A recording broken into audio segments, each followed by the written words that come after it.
Olá, na aula de hoje eu vou falar sobre 3 casos que eu acho muito interessantes, que eu gosto muito de discutir, que são os casos do iPhone, do Concorde, que depois teve suas tecnologias aproveitadas pela Airbus, e pela Embraer no Brasil. São 3 produtos que a gente adora, por assim dizer, né? Os aviões da Embraer, da Airbus e o iPhone, e são 3 casos de inovação tecnológica que ilustram muito o ponto que eu tenho feito no curso, que a gente tem discutido sobre a complementariedade da relação entre Estado e mercado, né? Ou seja, mercado e Estado nos países que funcionam e que dão certo são complementares e não substitutos, né?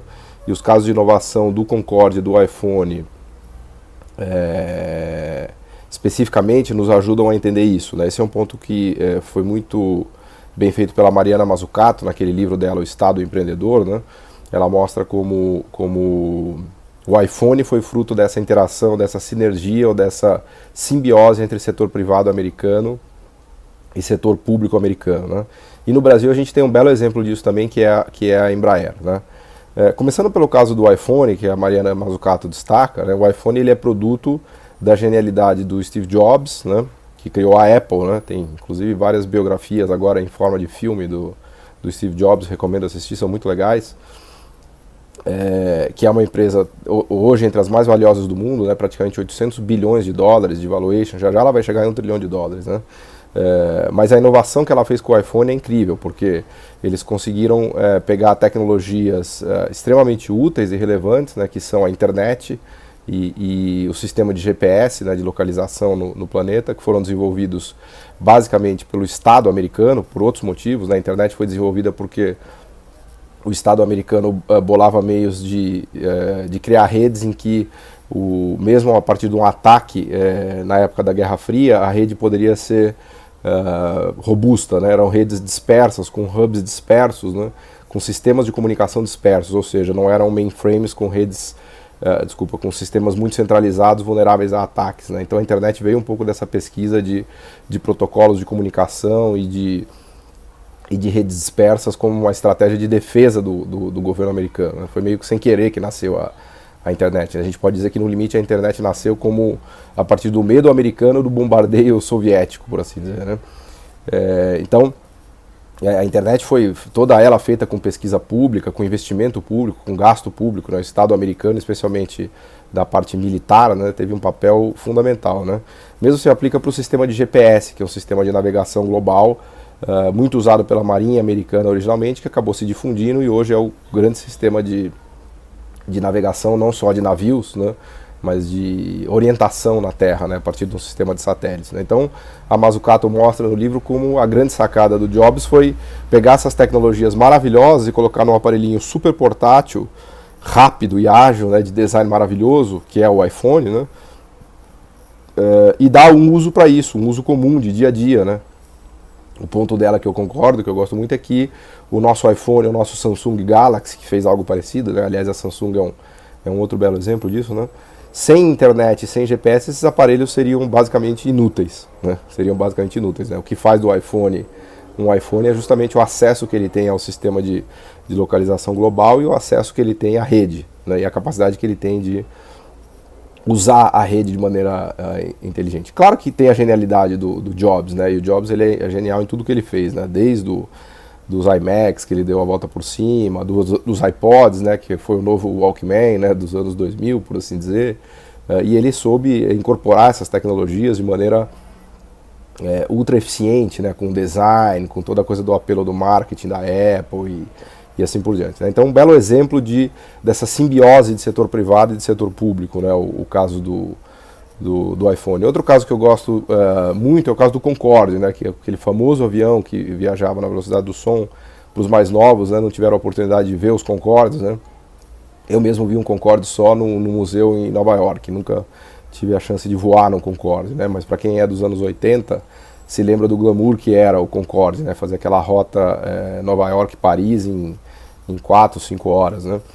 Foi uma grande inovação dos franceses, né? Uma grande inovação dos franceses, que depois acabou não sustentando, porque era um projeto muito caro, muito custoso, tinha vários problemas com a coisa do ruído, né? Daquele Sonic Blast, quando o Concorde voa na Terra, ele faz um barulho ensurdecedor, né? Ele só podia voar em cima d'água, né? Quando ele chegava para aterrissar em Heathrow, ali era um Deus nos acuda, porque o barulho que eles chamam do Sonic Blast, que é o estampido sônico, né? É extremamente violento, né? E os outros problemas de custo de combustível, etc. e tal, e depois do acidente que ele teve, ficou praticamente inviabilizado, né? Mas foi um investimento enorme feito pelo Estado francês, pela França, né? Na época, em conjunto com a Air France e tudo mais, né? E do Reino Unido também. Mas muitas das tecnologias, por que eu gosto de destacar o Concorde? Porque muitas das tecnologias que foram desenvolvidas para o Concorde, como por exemplo os freios de carbono, né, para brecar o Concorde era dificílimo, porque imagina um avião naquela velocidade para você brecar um bicho daquele, né? Então eles desenvolveram um sistema de freios de carbono em que o freio não pegava fogo, porque originalmente, basicamente, você pisava no freio e pegava fogo, né? Tamanho era a fricção que você tinha e a velocidade, né? O sistema de fly-by-wire, que você pilota o avião remotamente, que a Airbus usa, todo mundo usa até hoje, inclusive a Embraer, né? Esses sistemas de fly-by-wire foram muito aperfeiçoados e desenvolvidos por conta do Concorde, né? A hidráulica de alta pressão para controlar as peças, os flaps das asas, enfim, várias tecnologias foram desenvolvidas a partir do investimento do Estado francês, né? Do setor público francês, são utilizadas até hoje pela Airbus. A Airbus é uma empresa meio híbrida, né? Porque ela é de um pool é um pool de empresas, na verdade, quem controla principalmente são os franceses e os alemães, né? Mas até hoje a Airbus usa todos esses sistemas, ou grande parte desses sistemas que foram originalmente desenvolvidos pelo Concorde, né? Que foi então um produto, ou vamos dizer assim, um avião que acabou não dando certo num certo sentido, mas deu muito certo em outro sentido, né? No sentido da herança tecnológica que ele deixou para a Airbus, né? Então também é um caso muito interessante para a gente estudar, né? E para o Brasil, o caso bem legal é o caso da Embraer, né? Eu sempre digo que a Embraer é o grande exemplo do Brasil que dá certo, do Brasil de sucesso, do Brasil complexo ou do Brasil sofisticado, né? A Embraer hoje está entre as 3 principais empresas de aviação do mundo, né? Altamente competitiva, né? Produz jatos de ponta na linha que ela opera, mas também é um belo exemplo dessa simbiose ou dessa relação sinérgica entre setor público e privado, né? A Embraer só existe no Brasil porque os militares resolveram criar uma empresa para proteger o espaço aéreo brasileiro, né? A Embraer só existe por conta do ITA, que foi criada lá em São José, e depois do CTA, né? Com toda a parte tecnológica de avionics, né? De aviação. Então não dá para entender a história da Embraer sem a história do ITA, que foram decisões do Ministério da Aeronáutica, que foi criado no bojo desse plano dos militares de conquistar o espaço aéreo, né? Então ela surgiu originalmente ali nos 60, 70, né? Foi criada para tentar construir e desenvolver os primeiros aviões no Brasil, né? E conseguiu, teve sucesso, né? Teve sucesso, os aviões, inclusive não só na área militar, né? O antigo Tucano, mas na área comercial, foram aviões interessantes. Depois ela teve problemas nos anos 80, na crise da dívida, uma empresa que sofreu muito, né? Muito, quase quebrou. No início dos 90 ela foi privatizada e ainda com dificuldades foi ajudada pelo BNDES, né? O BNDES salvou a Embraer nos anos 90, ela estava para quebrar ainda nos anos 90 e depois ela foi catapultada pela iniciativa privada brasileira e voou, por assim dizer, né? Então a Embraer é fruto do sucesso, né, brasileiro, tanto do ponto de vista público quanto do ponto de vista privado, né? Dessa articulação entre público e privado, dessa ideia dos militares de construir aviões, dessa ideia de se construir o ITA, que virou um centro de pesquisa de excelência, que forneceu os engenheiros que foram capazes de fazer os aviões, né? Dessa ideia de se criar uma empresa no Brasil de aviação e depois auxiliada pelo mercado, turbinada pelo mercado de capitais brasileiro, pela iniciativa privada brasileira e com uma mãozinha ali do BNDES nos anos 90, né? É um belo exemplo dessa articulação positiva, né? É muito difícil fazer aviões, né? Aliás, é uma coisa curiosa, até o Brasil não é capaz de fazer carros, né? O Brasil não tem uma indústria nacional de carros, nunca conseguiu se consolidar no mercado de carros. Não obstante não ter conseguido fazer carros, o Brasil faz aviões, que é uma coisa até meio paradoxal, né? A gente tem uma empresa de capital nacional doméstica que está no estado da arte para fazer aviões e a gente é incapaz de fazer carros, né? Por um motivo muito simples, são mercados difíceis de se entrar, né? São mercados de concorrência monopolística, que tem marcas, que tem tecnologias, que tem escalas, que já estão dominadas pelos grandes players do mundo. Então não é simples, né? Não achar que um empreendedor brasileiro vai acordar amanhã e vai fazer uma empresa de carros ou de aviões, né? Então a Embraer é um belo exemplo desse sucesso do Brasil, né? Do Brasil que dá certo, assim como é obviamente a Airbus e a Apple, né? Não precisa nem dizer, né? E todos esses casos são casos que ilustram bem a importância dos sistemas nacionais de inovação, né?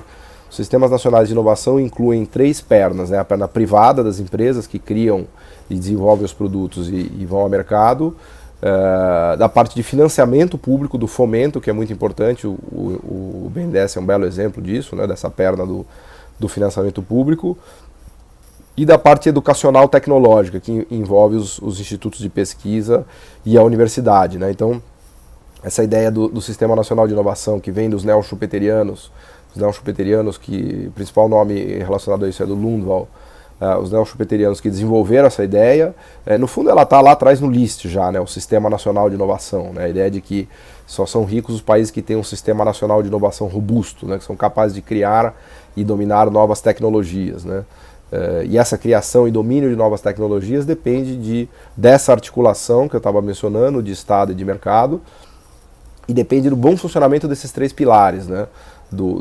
Da iniciativa privada aguerrida e capaz de conquistar os mercados, da parte do setor público no financiamento e no fomento, e da parte de pesquisa e desenvolvimento no sentido da universidade e dos institutos de pesquisa, né? Só uma articulação, uma integração dessas 3 pernas é capaz de produzir a inovação local, né?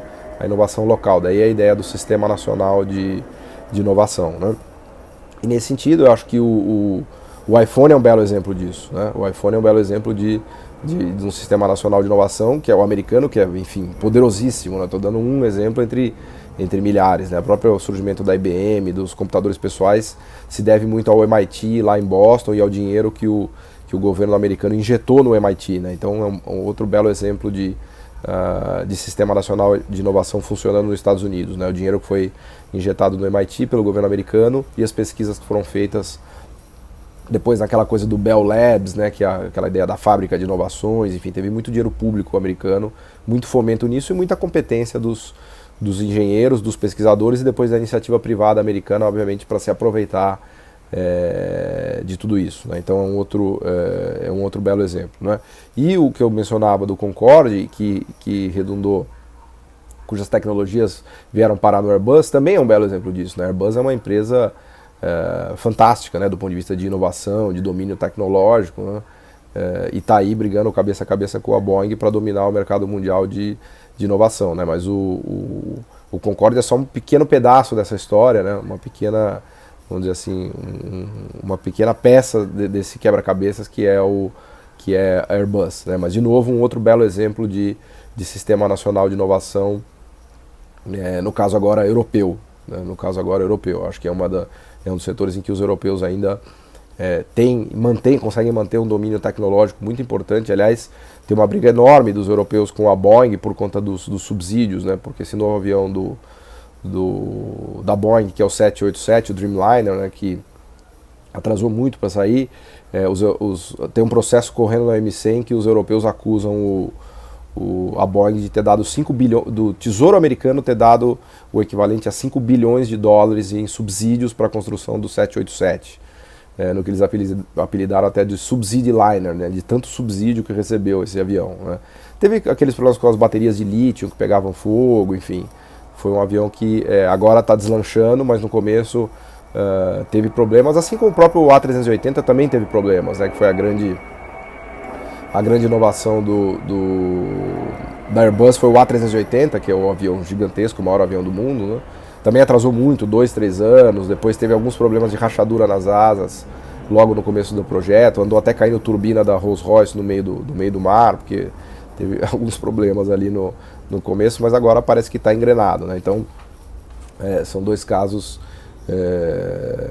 interessantes, né? Tanto da Boeing, que teve muita subsídio, segundo o Airbus, né, nessa briga da OMC, e de tecnologias militares também, porque é importante lembrar que o gasto de defesa americano, que é gigantesco, né, o gasto do Estado em defesa, ele acaba financiando também as tecnologias de aviação, né, na medida em que as empresas vão se fundindo e depois acabam usando essas tecnologias que foram originalmente desenvolvidas para o Estado americano, né, para o gasto, financiados a partir do gasto de defesa. Até me lembro agora daquele famoso discurso do Kennedy nos anos 60 em Houston, né, quando ele anunciou que os Estados Unidos ia embarcar no programa espacial com força e fazer o projeto de aterrissar na Lua, né? E ele anunciou isso em Houston para fortalecer a base da NASA em Houston. Muitas das pesquisas que foram feitas depois, a partir do projeto da NASA para aterrissar na Lua, foram utilizadas em várias outras indústrias, por exemplo, roupa, né? Eles desenvolveram muito a coisa da roupa dos astronautas, né? Porque o fulano para pousar na Lua tinha que ter uma roupa decente, né? Por assim dizer. Mas os materiais da roupa depois foram utilizados pela indústria de roupas americana, né? Então vários tecidos foram desenvolvidos e essas descobertas transbordaram, por assim dizer, né? Como a gente usa no jargão de discussão de externalidades e de spillovers, né? Houve um transbordamento dessa inovação tecnológica para outras indústrias, né? Então, os sistemas nacionais de inovação, eles têm essa característica, né? Eles produzem tecnologias que transbordam e toda a indústria acaba se beneficiando disso, né? Então, por isso que eu gosto muito dessa discussão do iPhone, né, como um exemplo disso e do Concorde também, né? E no caso brasileiro a Embraer, que também é um belo exemplo, disso, né? Então, no registro desse curso de complexidade e sofisticação produtiva, os sistemas nacionais de inovação têm uma perna-chave, né? É difícil entender um país que consegue se desenvolver e dominar a tecnologia sem ter núcleos endógenos, ou seja, pontos de sistemas nacionais de inovação em determinados mercados e determinadas tecnologias, né? Isso a Alemanha também é um belo exemplo disso, além da França e de Japão e de Coreia do Sul, né? A gente encontra muito disso também nos exemplos de sucesso da Ásia e a China, não precisa nem dizer, né? A gente já discutiu um pouco de China, em mais detalhes na aula de China, mas esses núcleos de inovação estão sendo endogenizados nos países asiáticos, né? E já dá para dizer que hoje eles são capazes de fazer por conta própria. Por exemplo, a China já é capaz de fazer submarino, já é capaz de fazer avião, já é capaz de fazer carro, então eles já têm o domínio, vamos dizer assim, endógeno dessas tecnologias, né?